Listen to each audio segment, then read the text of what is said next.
and have one of our trained technicians. You might wonder how blind people deal with everyday challenges. Well, normally the answer is simple. We're not that different from you. We play music. We go to school. We go to work.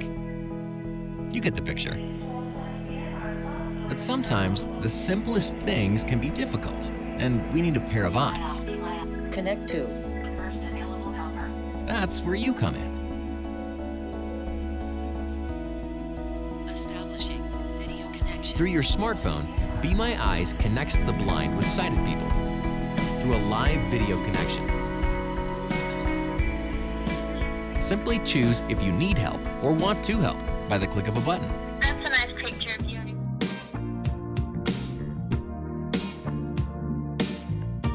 Until midnight, this is Perth Tonight with Chris Ilsley on 882 6PR. He's a man who likes to talk technology. His name is Ben Aylett. His website, benaylett.com. Identified by his Hawaiian shirts. Not wanted by police forces anywhere to my knowledge. He is, however, hated by scammers and hated by those people who would otherwise try and charge you a fortune to repair your computers. Aside from that. Yeah. Welcome along, by the way, mate. Oh, thank you very much, Chris. Yeah, thought we'd give you a bit of an intro this time round. How's that? Hey, what's this book you're talking about? Hacked Again. This is not a good, mate, this is not a good way to start. Well, look, okay, I finished a book, and I don't mean by writing it, I mean by reading it. Yep. And I'm rather proud of it, but it's actually a very good book. So I've had someone contact me through Twitter, and he approached me and said, I'd like you to have a look at a book for me. And I said, sure, what is it? He says, Hacked Again. And I said, okay, that sounds interesting. And so it's by this fellow called Scott Schober. And Scott he's actually a cybersecurity expert himself. So how to get hacked? Well, it just goes Or is to that show, the point? That's kind of the point. It just means that even if you know a lot about cybersecurity, yeah, they are crafty and they do find ways around it. Now, it's a bit like robbing the policeman, really, isn't it? Yeah, it's a bit like stealing burglar alarms, right? Yeah. Setting fire to a fire hydrant. Anyway, so Scott and I, we're kind of birds of a feather. We both love technology. We're into cybersecurity. Yeah. And Scott, similar to me, has had a bit of a ride through the media train as well. So he does some stuff on United States radio and also some US TV and stuff. Mm-hmm. And look, I sat down and had a good read of his book. And I've got to say, it's one of the better books I've read in regards to technology and cybersecurity in general. It covers a wide range of scenarios and topics and things that you can cover. Is he talking to us in normal people language? Yes, he does. So we don't have a whole pile of geek speak? No.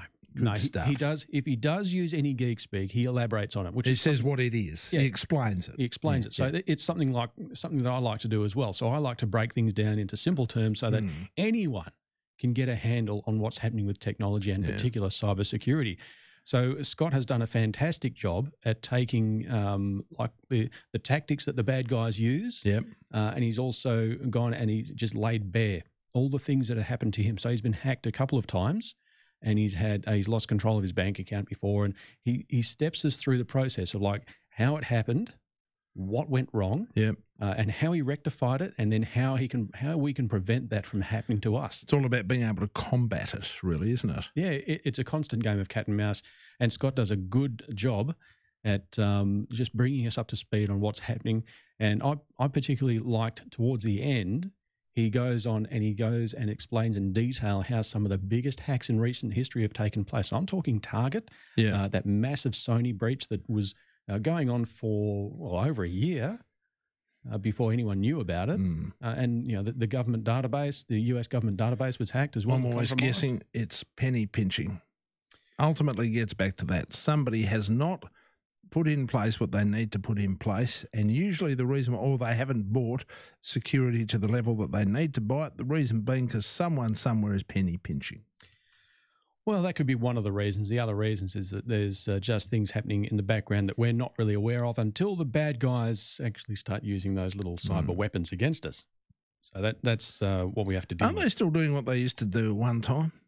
What's that? Well, they'd find out who the bad guys are and pay them a fortune to be good guys. Oh, yeah. Yeah, and that's still probably one of the most effective ways of securing yourself, because these guys, they start off doing it because they like doing it. Yeah. And if you're doing something, and in some cases, the answer about, why are you doing this? Because I can. Yep. In fact, that happens to be quite true. Yeah, because you can and because you enjoy it. Yeah. And more often than not, I think you'll find it not only with computer hacking, but you also find it with everything else that people are good at. So things like sport, business, accounting, surfing. If you like doing it, you're going to keep doing it, and you're going to get better. You're going to like it more. You're going to keep doing it. And you're also going to meet like-minded people and undoubtedly share information. Exactly. And you just keep on getting better and better. So you keep getting better and better and better. And you eventually get to the point where you're either creating havoc or you're being a good guy and defending people from those evildoers. Indeed. So the book is called Hacked Again. It is. How do we get our hands on a copy of it, mate? Well, I've got links to it on my website. So if you go to benaylett.com, and there's a little links button there. I've also got a book review, so you can go and have a good look at the review, and you can get it on Kindle or on paperback or on hardback. You can order it using the links. So printed or electronic forms in whatever forms they come. Yes. Beautiful. So go to benaylett.com. Yep. By the way, our number 922111882 will take some numbers. Take some calls in just a moment, which I suppose means we'll take some numbers as well. We're on the lookout for Perth Live's local legend with De Freitas and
On 882 6PR, this is Perth Tonight with Chris Ilsley. Yeah, we had a couple of people emailing us, Ben, asking about the book. The book, by the way, is by Scott N. Schnober.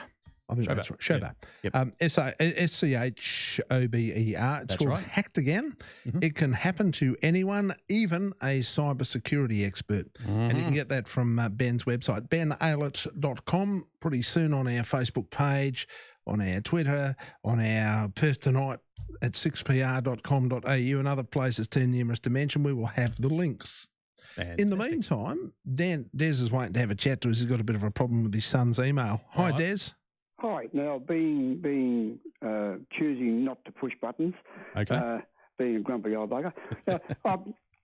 a couple of months back, my son went to go onto his email, and it said, it's improper use. You are not allowed to use it anymore, type thing. And all he does is just receives emails, or he may send a couple to his friends, and that's all he sort of ever does with it. Yep. And so we went to the provider, and they said, "Oh, nothing we can do." And then you go to the ombudsman or something or other, and he says, "I'll go and see your advisor."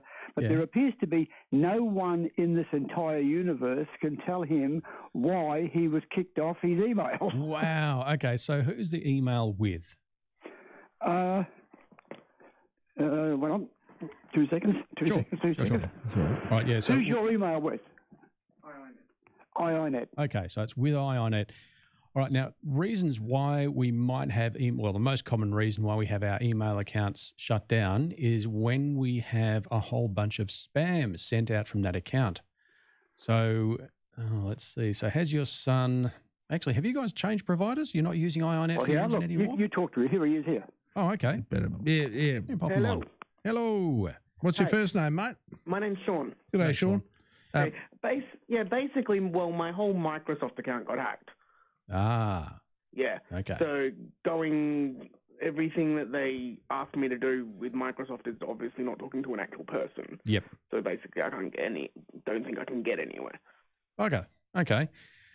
All right, so if your Microsoft account has been compromised, there are some mechanisms where you can report it to Microsoft. So you can go to Microsoft and say, my account's been compromised, and they'll take you through a whole process of verifying your identity. So hopefully whoever's got a hold of your Microsoft account hasn't compromised your security questions or somehow compromised the account where you can't recover it. So there are mechanisms there. So if you go to, is it outlook.com or hotmail.com or live.com? Outlook, yeah. Outlook.com. Okay. So if you go to outlook.com, you should be able to find a link saying that you're having trouble logging into your account. Mm-hmm. And from there, it'll take you through the process of verifying your identity. And hopefully you can recover it. So that's your first step, recovering your Microsoft account. Now, is it the Microsoft account that's been blocked? Or is it your IINet account that's been blocked? My Microsoft, yeah. So I can't get into Skype. I can't get into Outlook. Oh, bugger. Yeah, it's a bit of a mess when that sort of thing happens. See if you can recover it. If you can't, you may be forced just to make a new account. After you've recovered it or created a new account, it's really, really important to make sure that you're using something called two-factor authentication. Now, what that means is that you use your username and password to log in. That's your first factor.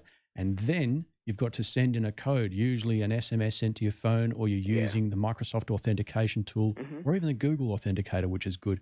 You set that up, and then you have to enter in another code, which changes as time goes on.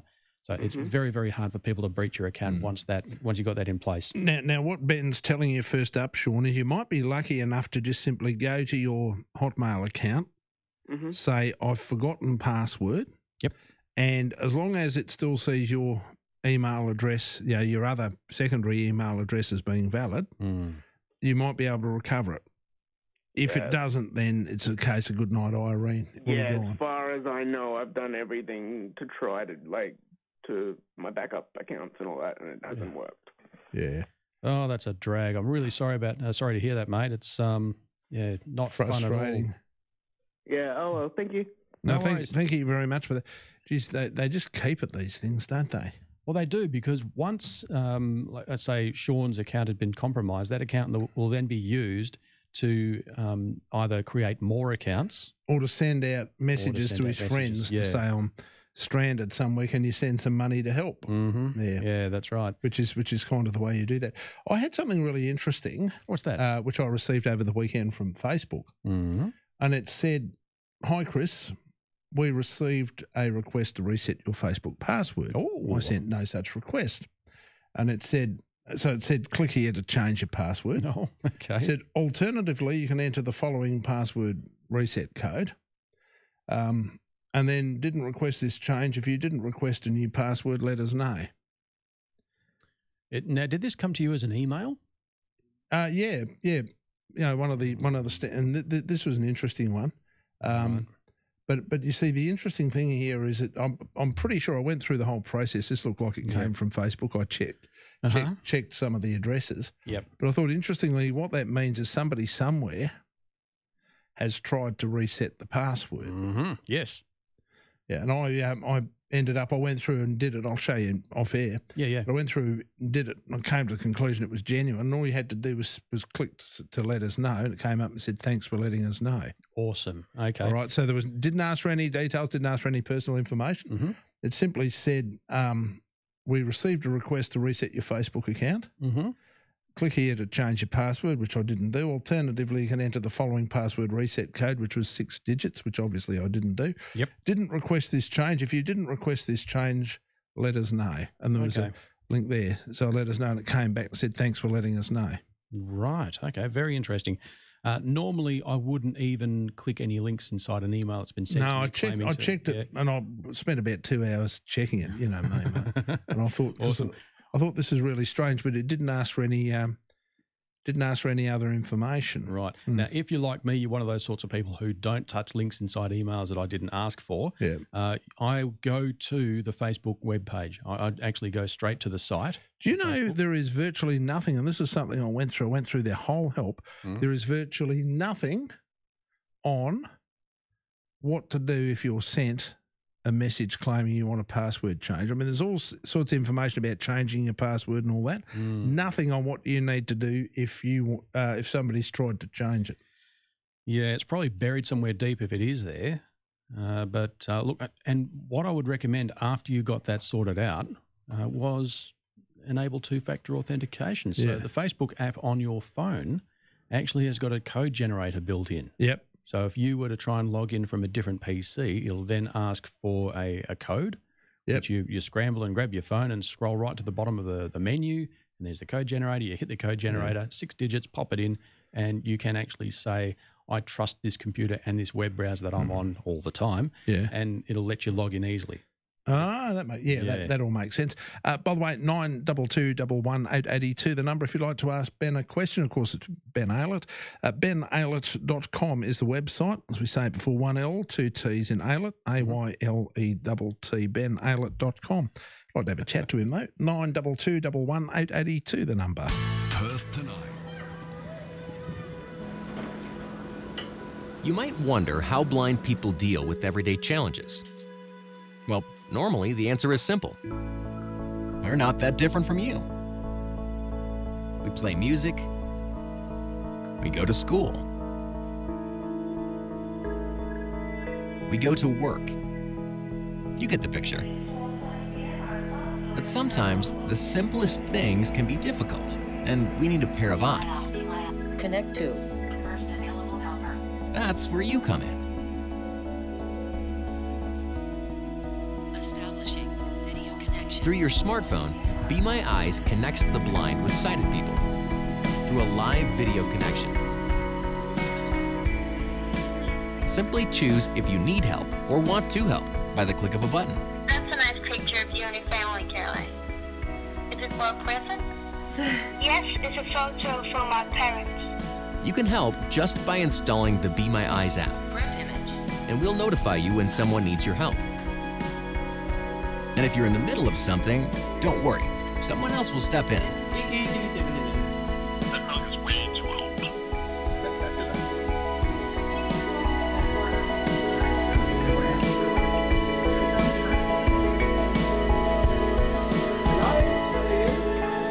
So, would you care to be my eyes?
This is Perth Tonight with Chris Ilsley on 882 6PR.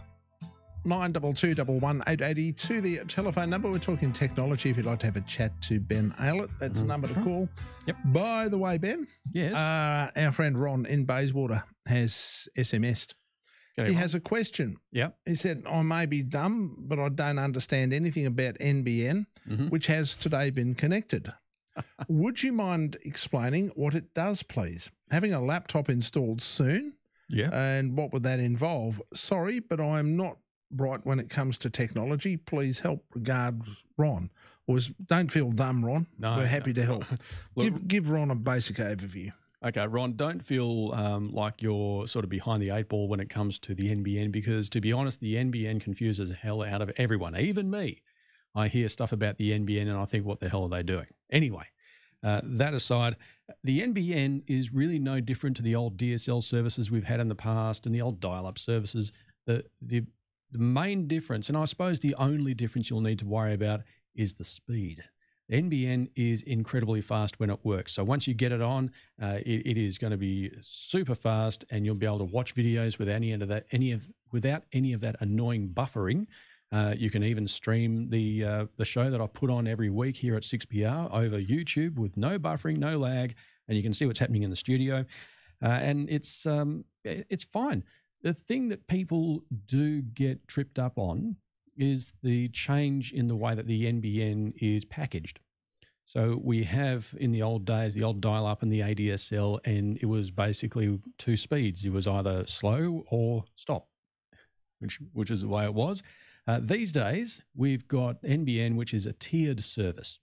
So we start off, and I think it's been discontinued now, as 12 megabits per second. So that's around about the same as a decent ADSL connection or a decent broadband connection. And then we've got 25 megabits per second, which is obviously faster, and then up to 50 megabits per second in most areas. And then if you're really, really lucky, you can get 100 megabits per second, which is enough to keep a family of 5 happily streaming things 24/7. In your case, if it's just you and a laptop in a single resident house, I'd say a 25 would be all you need. And you can get onto things like Netflix, which is awesome. There's also the new Amazon Prime service, which is available in Australia. So you can go and watch The Grand Tour, which is a great TV series by the boys from Top Gear. So that's really a lot of fun. Really, the biggest thing is with NBN is that you can stream video. And if you want to do video chats with friends and family around the world using services like Skype, that's no problem as well. So there you go. So hopefully some of that provides you with some sort of help anyway, Ron. Yeah. All right, let's have a chat to Margaret. Hello, Margaret. Margaret, how you going? I'm on the Gold Coast. Oh, really? Yes. Fantastic. And I've just been listening before I go to bed because it's later over here. We put you to sleep. That's good to know. But Brent, I wanted to know. Yes. I have an iPad, a brand new one, in fact. Oh, lovely. And I have a Big Pond account. Yeah. Oh, well, I have it's with Telstra, so Okay. And I'm happy. Worries, rhubarb. But when I try to log into my email account, it takes forever. If today it would have been 10 minutes, and I decided, stuff this, I'm giving up. Right. Is there any way of getting on quicker? Okay, so when you say you get onto the email, so you're going to the webmail? So you're going onto... Yeah, I go to webmail through Chrome. Right, okay, and you're on an iPad. Margaret, there is an easy way to do that. If you know your username and password, you can set up the iPad Mail application. So it doesn't have to load the web page. It'll just download the mail directly to your iPad and you can play with it there. Is that in settings? It is in settings. So you go to settings and then you scroll down to accounts. Right. Okay. And under accounts, you should be able to add a new account. It'll ask what type. It won't say Big Pond, but it will say other. So you select... because there's a whole heap of Google. Yep. There's Google, iCloud. I think there's also Hotmail. or outlook.com. And then there's other. Now, if other doesn't work, give Hotmail or outlook.com a try, because Telstra also uses Hotmail servers to run their email service. So you can give that a try too. Right. Mm. Because earlier today, I mean, I was on probably 10, 15 minutes trying to get on. Yeah.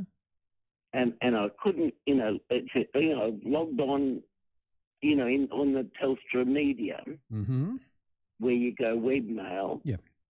And I go on there, and then it's like, tick, tick, tick, tick, tick, tick. Yeah.